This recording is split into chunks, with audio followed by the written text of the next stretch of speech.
37 hours after he took the oath of office, President Biden's White House opened up a portal for the FBI to begin to have access to social media posts on all the different social media sites.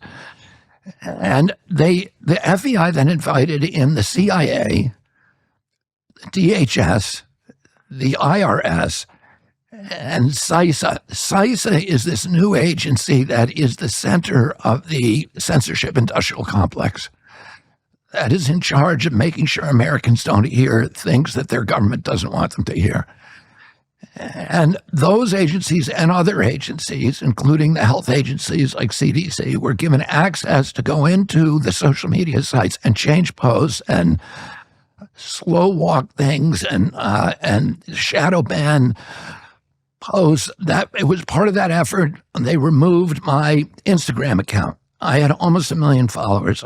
They say it was for misinformation, but they could not point to a single post that I ever made that was factually erroneous. And they actually, Facebook pushed back in the email chain. You can see Facebook pushing back at the White House and saying, well, wait a minute, he's not, this isn't misinformation. This is not factually erroneous. What they're saying is actually true. And they had to invent a new word, which is called malinformation, which is information that is factually true, but nevertheless inconvenient for the government. And that became disinformation, misinformation, and malinformation. That's what that is. So everybody, and isn't that illegal? That's illegal. Yeah, and the emails show that Facebook, the people said they were saying about the White House in their private emails with each other, these people are cynical, terrible people, and they knew what they were doing was breaking the law. But they were under tremendous pressure. I mean, Facebook has all these deals with the government and, as do all the media companies with the intelligence agencies and elsewhere.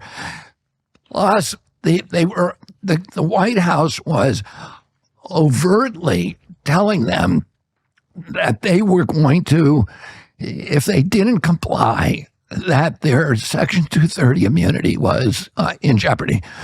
So Section 230 immunity is just so that your listeners know what it is. I used to write for the New York Times regularly. Every time I wrote an article, lawyers would call me and fact check everything in that article. Because if I wrote something that was defamatory in that article, and somebody was defamed, that person could sue me, but they could also sue the New York Times. So the social media site said, we cannot hire lawyers to look at every post and call the people and check on it when, on Facebook or Instagram. So if this industry is going to function, we need to be able to not be liable for what is published on our site. And that is called Section 230 of the Communications Act.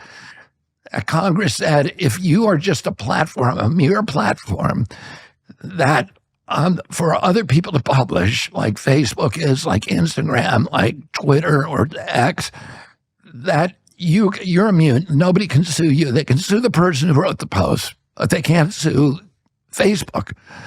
So Mark Zuckerberg said, if they take away our Facebook, our Section 230 immunity, it is existential, meaning we will no longer exist. And so they were terrified because Congress was actually considering removing Section 230 immunity. And the White House was telling them, if you don't censor our political critics, we're going to take away your Section 230 immunity. If President Trump did that, the Democrats would go berserk. Well, that's criminal behavior. Anyone who does that is a criminal. Right. They're violating the First Amendment of the Constitution, for starters. Yeah.